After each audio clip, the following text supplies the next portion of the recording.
High, তোমরা সবাই কেমন আছো? আমার নতুন একটি ভিডিওতে তোমাদের সকলকে জানাই অনেক অনেক ভালোবাসা।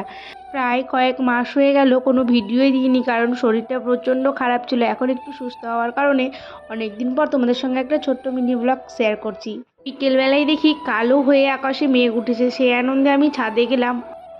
পুরো কালো মেঘ উঠেছে আকাশে, আর চারিদিকটা পুরো সবুজে ঘেরা, এদিকে হালকা হাওয়াও দিচ্ছিল, খুব ভালো লাগছিল। আর এই যে এগুলো হচ্ছে কুলেখাড়ার গাছ, বাবা এনেছিল শাক খাওয়ার জন্য। আমি পাতাগুলোকে শাক খেয়ে ডালগুলো বসিয়ে দিয়েছি এইভাবে টবের মধ্যে, তো সেগুলো ফুটে উঠে রাত্রে সামনে রান্না করেছিলাম, আবার সেটাই সকালবেলায় খেলাম। বাবা দেখি কতগুলো বাজার থেকে আমরা কিনে এনেছে।